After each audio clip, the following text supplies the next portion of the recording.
We have a full agenda for you over the next hour. Our presenters will give you specific insights gleaned from a joint survey conducted by Price Advantage, Schneider Electric, Petroleum Pricing Consultants, and Convenience Store Decisions over the past 6 weeks. Dynamic day-part pricing is the execution of fuel price changes throughout the day. Information from this survey will show that while day-part pricing is a relatively new concept within fuel marketing, it shows promise as a real opportunity to drive profits and margins. Roughly 3 in 10 retailers reported using day-part pricing. So with that, I'd like to turn it over to our first presenter this morning, Brian Milne with Schneider Electric. Good morning, Brian. Thank you, John, and good morning, ladies and gentlemen. I'm glad to be on this call with you today to discuss a pricing strategy by fuel retailers called day-part pricing. Day-part pricing is also called dynamic pricing or time-based pricing and demand-based pricing, and it refers to making price decisions frequently throughout the day. It's a proactive strategy based on demand and is typically pre-scheduled.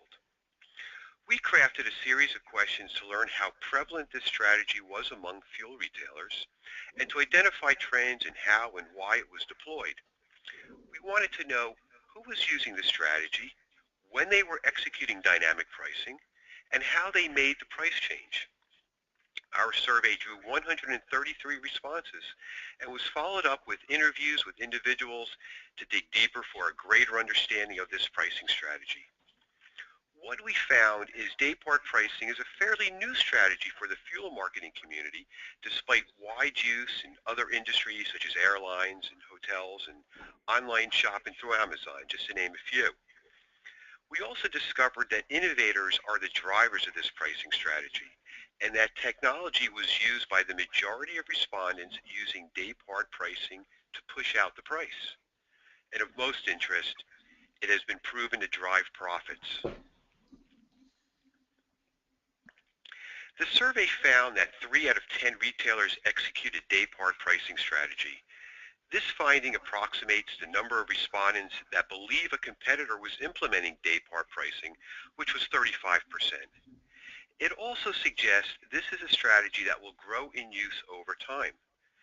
The primary goal in deploying this strategy was achieving margin targets, namely capturing product recovery costs.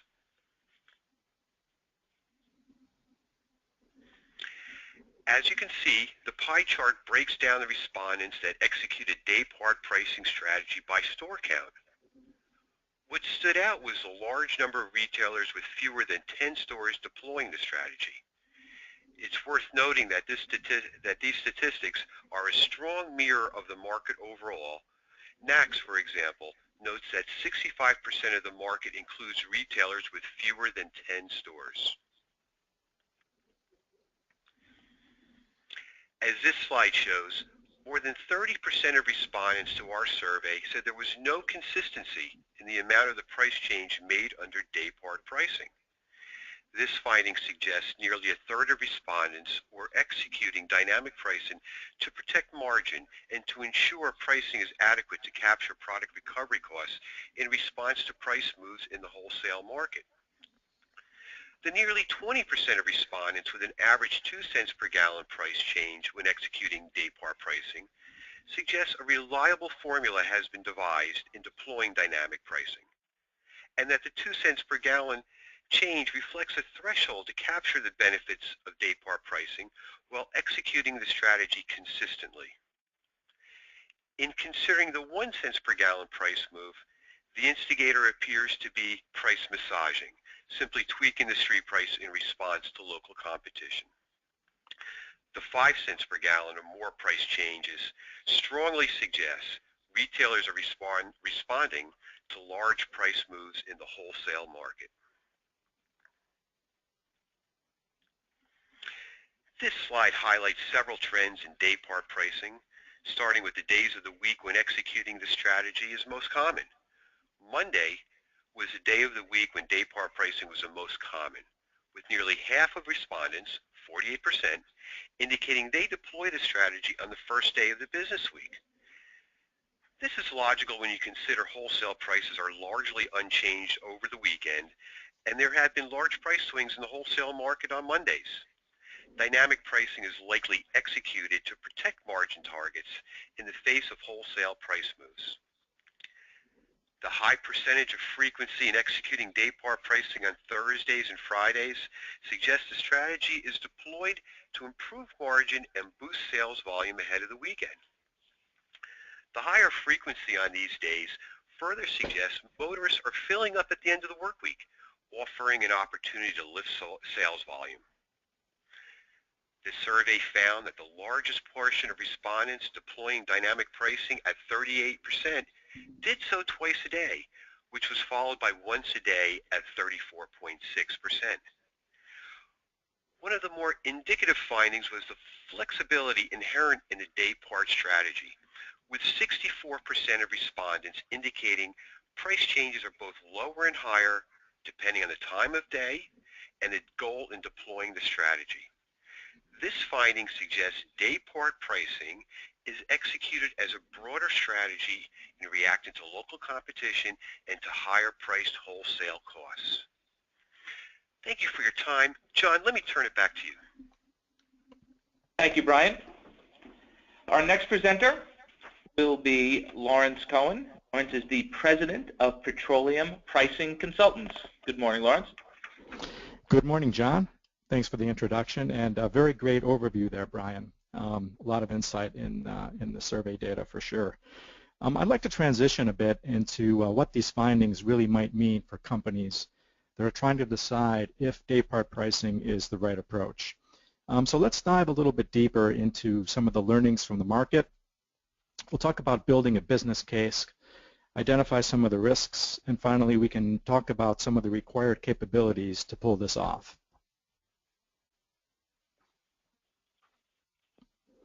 So which companies are doing day part? Based on the survey responses, the largest companies with more than 250 sites indicated that all of them were practicing day part pricing, at least at some of their locations. Only about 20% or so of the medium-sized companies are doing day part pricing, while nearly 40% of the small companies are. It might be expected that the biggest chains are practicing this, at least at some locations, but I thought it's interesting to see the medium segment not doing much here. I'm kind of guessing that these companies have sites that are relatively spread out and have a more relatively straightforward competitor-based pricing strategy. They might lack some of the local market knowledge, especially if they're doing pricing in a central location. It's interesting that at the small chains, the practice is nearly twice as prevalent, and I attribute this to very localized decision-making where market knowledge is quite high.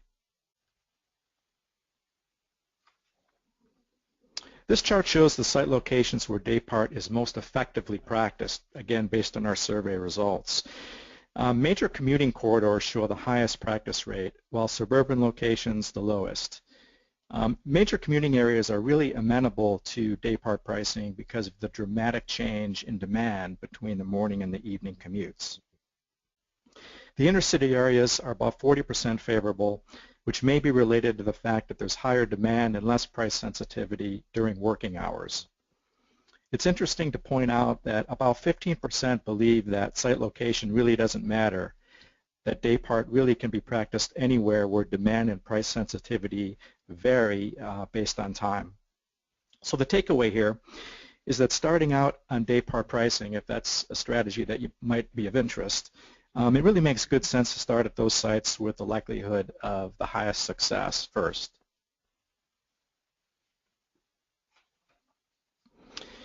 I think it's insightful to look at the perceptions of those practicing day part pricing versus those that are not. Starting with the benefits side of the house, whether you practice day part or you don't, it's clear that everybody sees very similar benefits. Also to note here, store sales are viewed as being directionally less important, particularly if you look at those currently doing day part pricing. So day part pricing is very much a fuels, sales, and margin play, not so much of a store sales play. Looking now on the challenges side of the equation, we can see dramatic differences between companies that are using day part and those that aren't. For those that aren't using day part pricing, they believe that customer perception is the biggest challenge to overcome.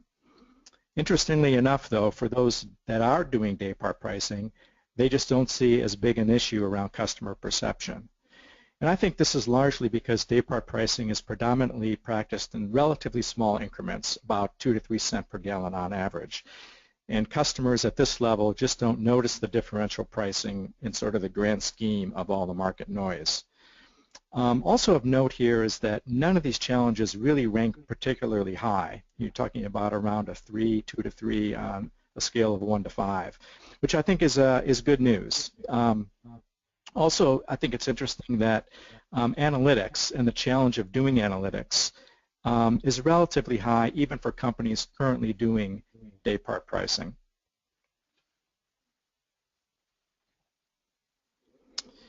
So Brendan is going to cover the economics in a bit more detail, but I think it's important to talk about what the prize is in terms of why companies might be interested in this strategy.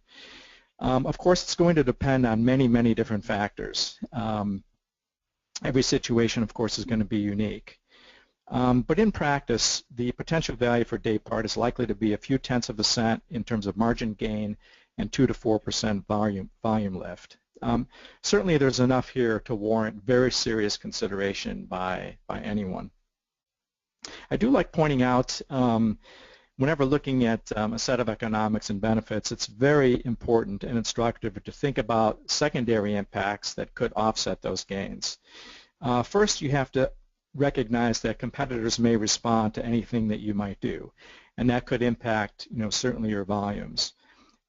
Second, you have to be very careful not to end up moving some of your existing customers, so cannibalizing them from a higher margin window to a potentially lower margin window associated with day part pricing. Some customers may just simply not like what you're doing.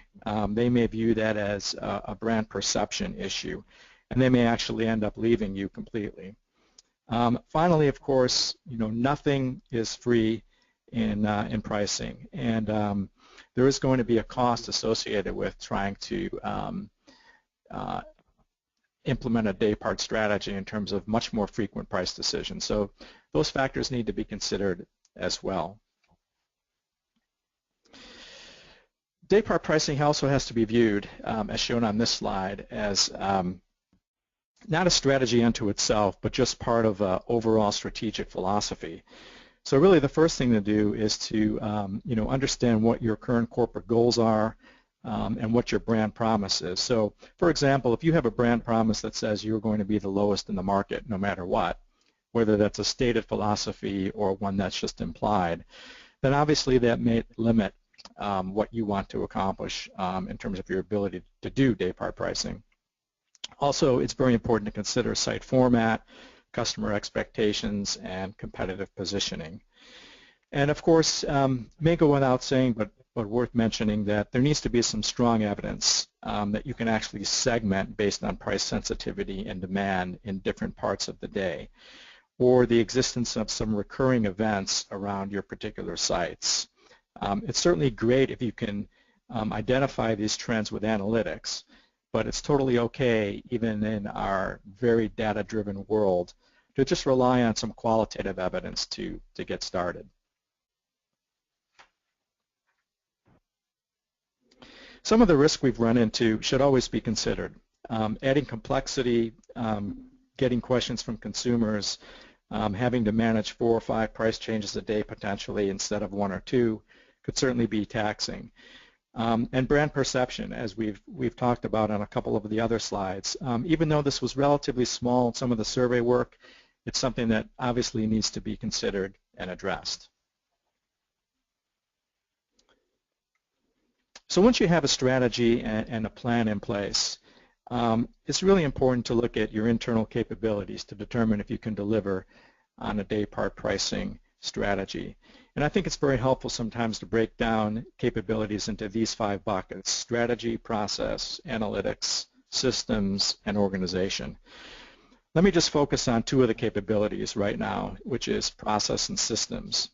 In terms of process, the key must be to have really good market intelligence. So understanding traffic flows, events, new construction around a site, those kinds of things. And this is really going to form the whole basis for executing different pricing positions throughout the day. It would be really nice to have the ability to execute these decisions within minutes of the price sign, to be nimble and to ensure that your strategy is actually being met at the street. But if you have very good process with very good communication, this isn't a requirement. In terms of systems, it isn't a necessity to have software. However, if you consider the tracking, the post-audit analytics, the number of price changes, it does make life a whole lot easier if you can use software because your day part pricing rules can be coded automatically so that you don't have to pay attention to it every single day. And Brendan is going to explore how the use of software can significantly improve the ability to manage pricing, and for some companies it's actually a key enabler. So let's return to our question, is day part pricing right for me, and summarize some of the earlier slides. It's in very widespread use, but still very much a growth area. I believe there's a large opportunity here. It's especially attractive for commuting corridors, and there really is no need to fear the unknown when deciding whether or not to proceed. Always keep in mind overall objectives as day-to-day decision-making around day part pricing is clearly a tactic and not an overall strategy. It's a very nice profit enhancer. And finally, it really does require minimal capability, but it's going to be far easier with tools and analytics. And with that, I'd like to thank you for listening, and I'd like to send it over to Brendan. Thank you, Lawrence, for that great overview of the business case for day part pricing. I'm going to talk a little bit more about the software and technology tools that can really help facilitate a day part pricing strategy. We'll take a look at a price advantage customer that's currently using technology to implement day part pricing. And then we'll get back to some more survey results to understand how day part pricing can be executed with much more speed and precision through the use of software. So on an earlier slide, Brian discussed that 3 out of 10 survey respondents are currently engaged in day part pricing. And what we're seeing here on this slide, that of the group that's currently using fuel pricing software, 50% of that group is engaged in day part pricing. And so that means that only 1 out of 10 of the respondents not using software are currently engaged in day part pricing. So I think that really speaks to how having the right tools in place really can enable the execution of this type of strategy. So we'll talk a little bit more about the execution side, as well as the use of software to pull together all of the data from the numerous systems we see at fuel retailers to really understand the impact of those strategies and the achievement of the goals that we see here of improving margins and improving volumes.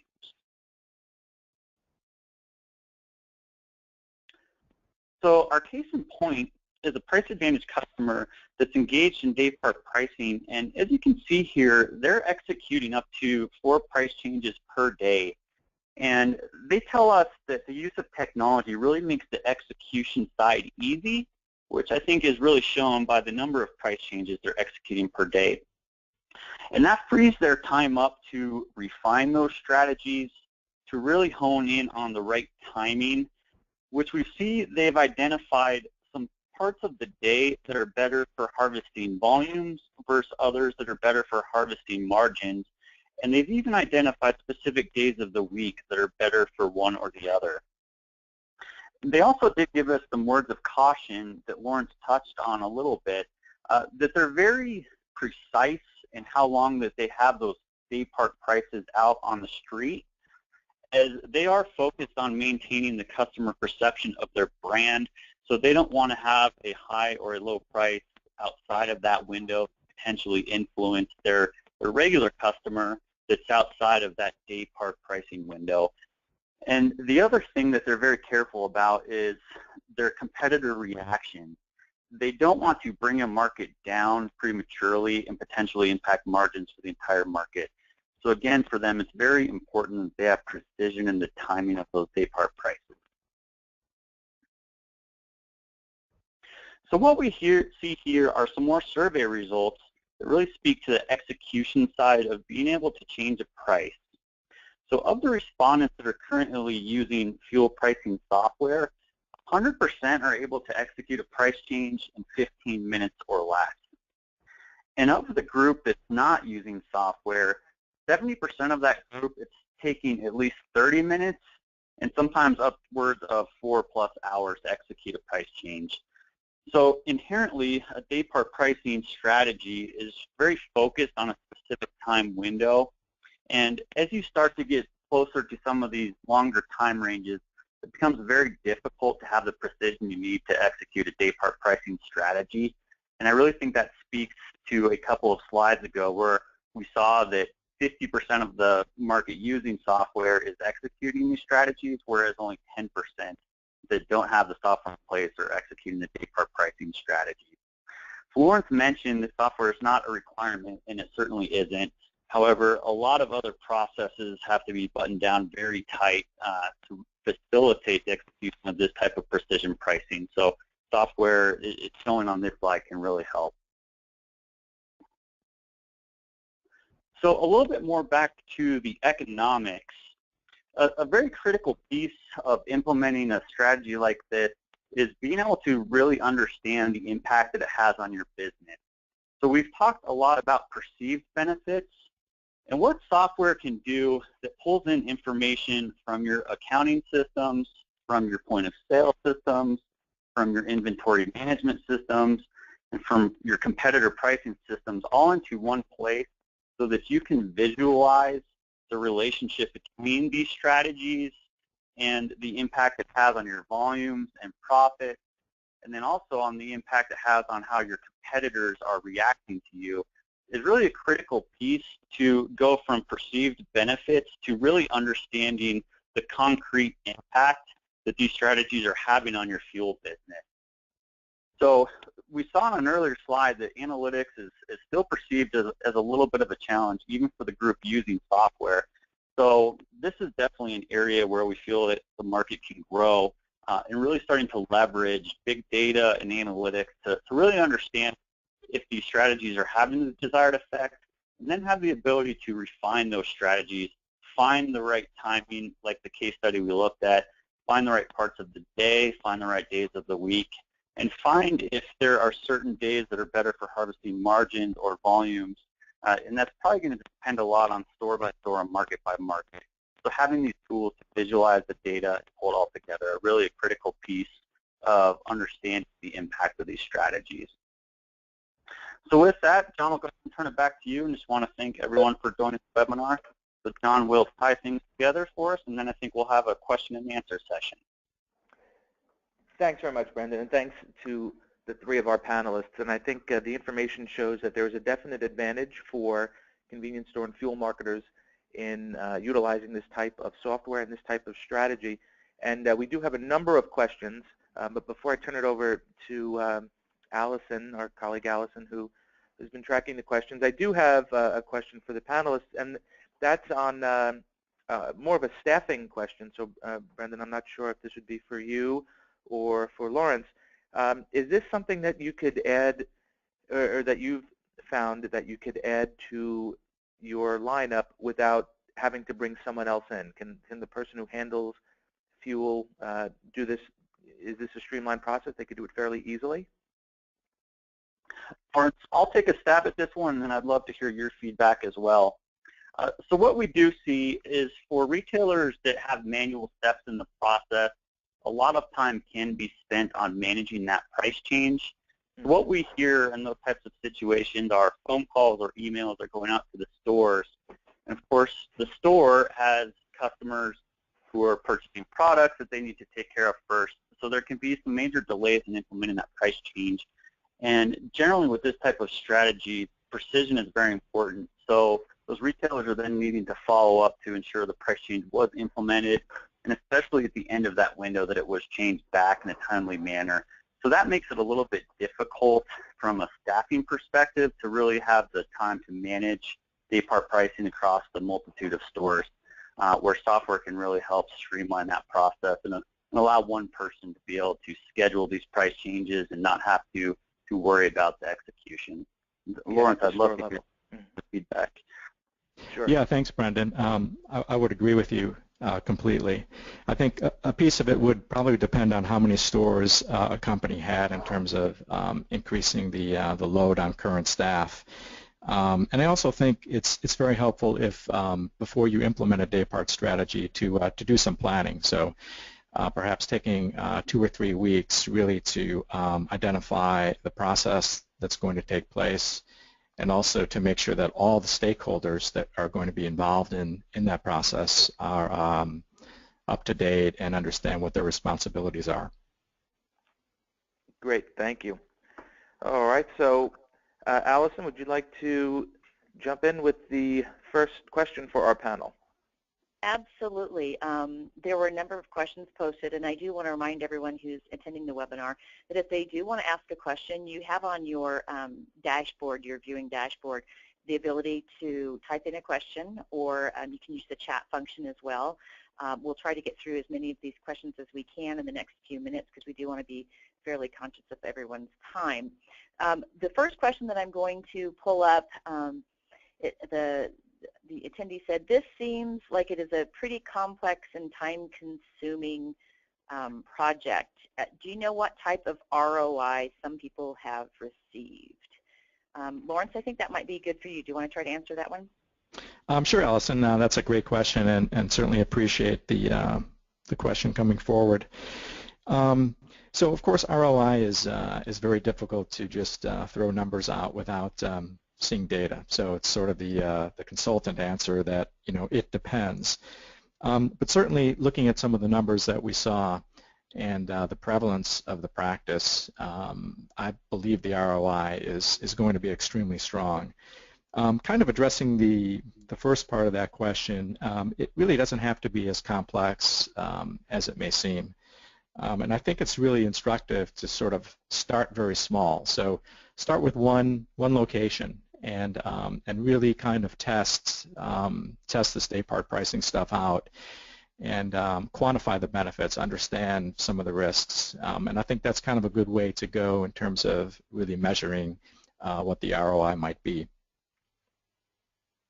Okay, thank you. Then let me scroll through some of these questions. I think this one is interesting because I think it's in relationship to the one slide, Brendan, where you were talking about the software options, and it listed like Opus and GasBuddy and TelePoint.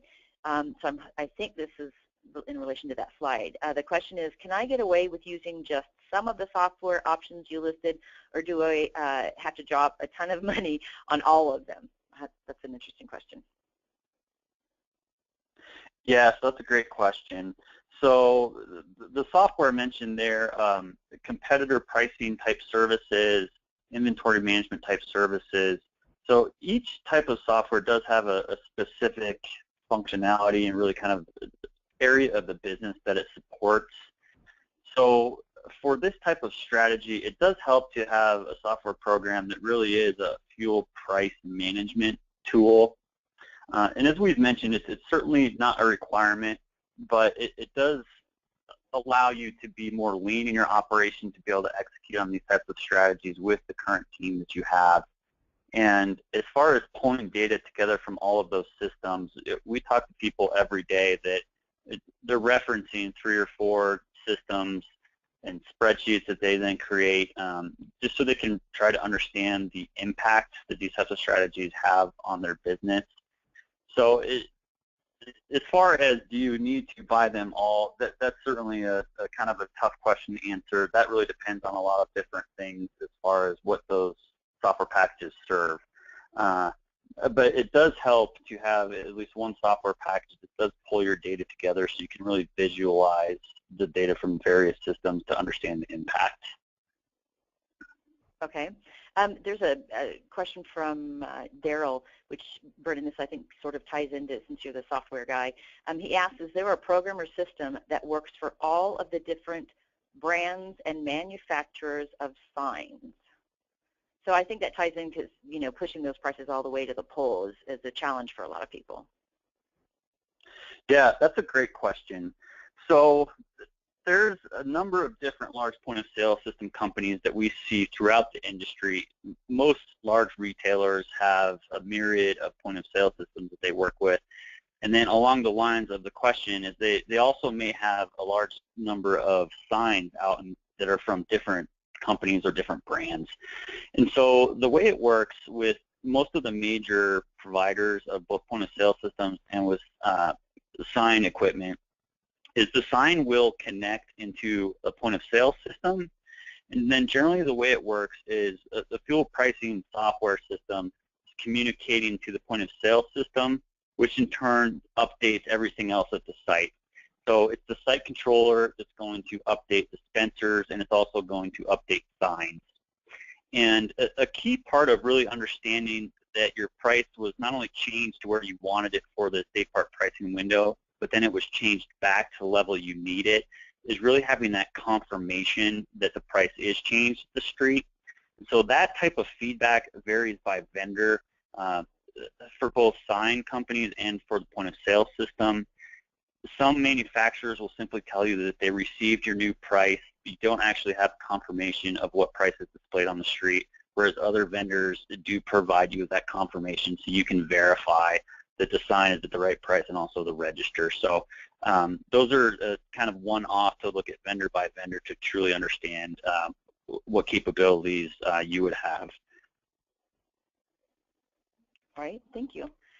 And let's see, we have another question. This is from Kelly, and the question is, and I think Lawrence, this probably can be directed to you. It says, how long does it take to get up and running with this type of strategy, and do I need to add staff? All right, okay, thanks, Allison. Yeah, I kind of alluded to this a bit earlier, but try to be a little clearer about that. I think it's good to plan, 2 to 3 weeks to really lay out what your roadmap's going to be. So understanding which site or sites are going to be most amenable to day part pricing, looking at how the communication is going to work in terms of, who's going to make the decisions, how are those going to be communicated, what's the time window going to be, so is this a price change that's going to be in for an hour, 2 hours, who's going to do the audit to make sure that prices were implemented, who's going to do the surveys of competitors to understand what moves they have made. So all those pieces of the process, I think, need to be really clearly understood. So I would say there's probably about a 2 to 3 week window where you're going to want to, sort of plan the activities for this.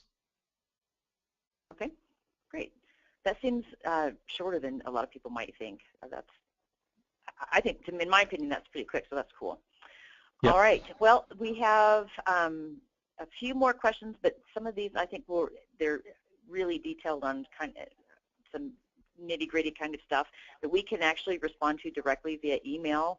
But that's the bulk of the majority of the questions that we have for now. If anyone does have any other questions they want to post, they can do it real quick. Otherwise, I think I'm going to hand it back to John. Thanks, Allison. All right. Well, we wanted to wrap up in a good time and, like you mentioned, to be respectful of everyone's time. So if there were questions that were submitted, we will definitely get back to you via email. So with that, I would like to thank our presenters today, Lawrence Cohen, Brian Milley, Brendan Donner, for their time and the great information. And if you do have any questions on this software or how to put this technology to use for you, please reach out to any one of them or Allison, and she can put you in touch with the right person. So on behalf of Convenience Store Decisions, Petroleum Pricing Consultants, Schneider Electric, and Price Advantage, we'd like to thank you for your time, and we look forward to presenting another webcast in the future. So thank you, and enjoy the rest of your day.